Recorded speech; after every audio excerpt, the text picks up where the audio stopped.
जय हिंद। आज हम लोग क्लास 12 का पार्ट 1 ज्योग्राफी का जनसंख्या के बारे में, जनसंख्या घनत्व के बारे में सारा चीज़ देखेंगे। इसके पहले क्लास में जनसंख्या के बारे में हम लोग समझ चुके थे, जनसंख्या के बारे में इसके पहले क्लास में देख लिए थे। आज हम लोग किसके बारे में देखेंगे? जनगणना के बारे में। आखिर जनगणना होता क्या है? देखिए, जनगणना क्या होता है तो किसी निश्चित समय अंतराल में लोगों की संख्या को या लोगों की गिनती को जनगणना कहते हैं। क्या कह रहा है? किसी निश्चित समय अंतराल में लोगों की गिनती को या लोगों की संख्या को जनगणना कहते हैं। देखिए, इसमें और समझ लेते हैं। आखिर जनगणना हम लोग समझ लिए कि निश्चित समय अंतराल में लोगों की गिनती को या लोगों की संख्या को क्या कहते हैं? जनगणना कहते हैं। इसमें समझते हैं कि कह रहा है कि आधुनिक विश्व में, क्या कह रहा है? आधुनिक विश्व में सुव्यवस्थित ढंग से जनगणना करने वाला पहला देश स्वीडन बना था। देखिए, आधुनिक विश्व में मतलब सबसे पहले जनगणना करने वाला, आखिर जनगणना सबसे पहले कोई देश किया होगा ना, तो आधुनिक विश्व में सुव्यवस्थित मतलब अच्छा ढंग से जनगणना करने वाला पहला देश स्वीडन था। कौन था जी? स्वीडन था। कहेगा कि आधुनिक विश्व में सुव्यवस्थित ढंग से जनगणना करने वाला पहला देश कौन बना? तो स्वीडन। आखिर इसमें ये भी पूछ सकता है कि ये स्वीडन बना था, यहाँ पर पहली बार जनगणना कब हुआ था? तो 1749 में। स्वीडन में पहली बार जनगणना कब हुआ था? 1749 में। इसके बाद कहेगा कि दशकीय जनगणना कहने का अर्थ कि 10-10 साल के बाद जनगणना, 10-10 साल के बाद जनगणना। दशकीय जनगणना मतलब 10-10 साल के बाद जनगणना की शुरुआत करने वाला पहला देश, मतलब दशकीय जनगणना का शुरुआत करने वाला पहला देश अमेरिका बनता है। दशकीय जनगणना का शुरुआत करने वाला पहला देश अमेरिका बनता है। और अमेरिका में पहली बार जनगणना 1790 में होता है। अमेरिका में पहली बार जनगणना कब होता है? 1790 ईस्वी में। ऐसे ही देख लेते हैं, ब्रिटेन में पहली बार जनगणना 1801 में होता है। ब्रिटेन में पहली बार जनगणना 1801 में होता है। सारा चीज़ देख लिए। अब इसके बाद भारत में देखते हैं, भारत में पहली बार जनगणना कब होता है? तो देखिए, भारत में पहली बार जनगणना 1872 में लॉर्ड मेयो के समय होता है। भारत में पहली बार जनगणना 1872 में लॉर्ड मेयो के समय होता है। लेकिन इस वक्त जब 1872 में जनगणना होता है तो 100% मतलब 100% जनगणना नहीं हो पाता है। 1872 में लॉर्ड मेयो के समय जनगणना होता है तो 100% मतलब जनगणना उसमें नहीं हो पाता है। इसलिए भारत में संपूर्ण जनगणना 1881 में रिपन के समय होता है। क्वेश्चन पूछेगा कि भारत में पहली बार जनगणना कब होता है? तो 1872 में। लेकिन कहेगा भारत में पहली बार संपूर्ण जनगणना कब होता है? तो 1881 में। 1881 में लॉर्ड संपूर्ण जनगणना होता है। संपूर्ण जनगणना 1872 में लॉर्ड मेयो के समय जनगणना होता है पहली बार, लेकिन पूरा 100% मतलब 100% नहीं हो पाता है। इसलिए रिपन के समय 1881 में संपूर्ण जनगणना भारत में होता है। और इसी में निर्धारित किया जाता है ना कि प्रत्येक 10 वर्षों के बाद जनगणना होगा। इसी में क्या निर्धारित किया जाता है? प्रत्येक 10-10 साल के बाद क्या होगा? भारतवर्ष में क्या होगा? जनगणना होगा। भारतवर्ष में प्रत्येक 10-10 साल के बाद जनगणना होगा।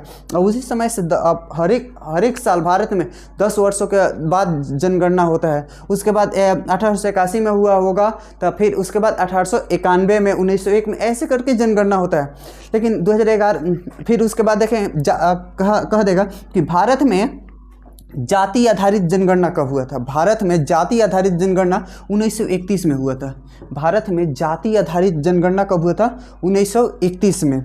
और स्वतंत्र भारत की पहली जनगणना मतलब जब देश आज़ाद हो गया था ना, तो पहली बार जनगणना कब हुआ था? 1951 में। जाति आधारित जनगणना कब हुआ था? 1921 में। लेकिन क्या जब देश हम लोग का आज़ाद हुआ उस वक्त पहली बार जनगणना कब हुआ?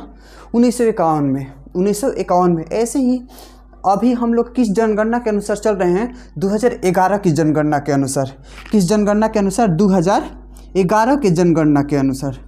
2011 की जनगणना के अनुसार। देखिए, 2011 की जनगणना के अनुसार जब हम लोग देखते हैं तो 2011 की जनगणना के अनुसार भारत की जनसंख्या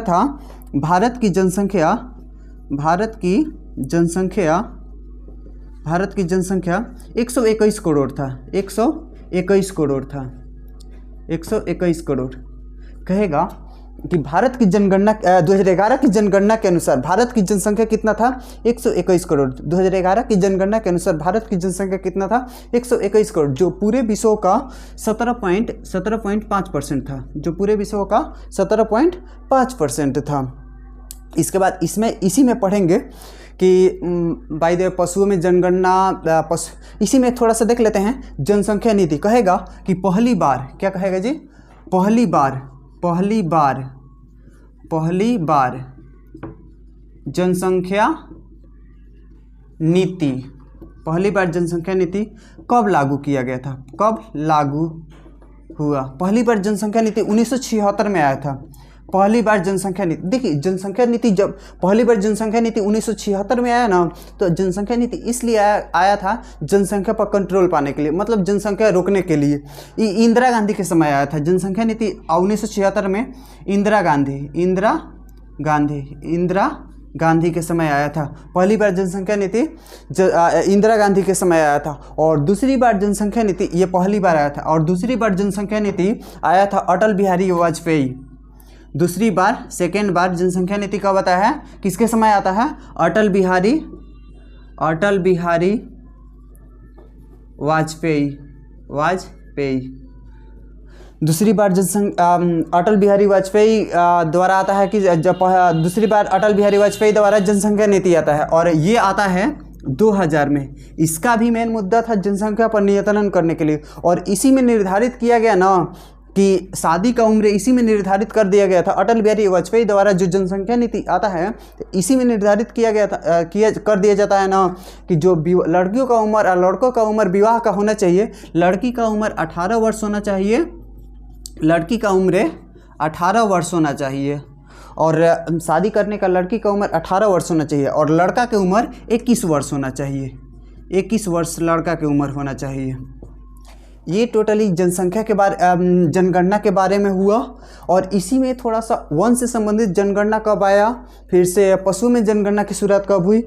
देखिए इसी में यहाँ पर समझ लेते हैं। पशुओं में, किसमें, पशुओं में जनगणना की शुरुआत जो हुआ था, जनगणना पशुओं में जनगणना 1919 में हुआ था। 1919 में पशुओं में जनगणना की शुरुआत कब से होने लगा, 1919 में। आज जिसे मनुष्य में जनगणना प्रत्येक 10 वर्ष के अंतराल में होता है, तो पशुओं में जनगणना प्रत्येक 5 साल के अंतराल पर होता है। कितने साल के अंतराल पर होता है, प्रत्येक 5 वर्ष के अंतराल पर, 5 वर्ष के अंतराल पर प्रत्येक 5 वर्ष के अंतराल पर पशुओं में जनगणना होता है। उसके बाद देख लेते हैं वन संबंधित जनगणना। वन संबंधित जनगणना, वनों में जनगणना कब होता है, वन जनगणना।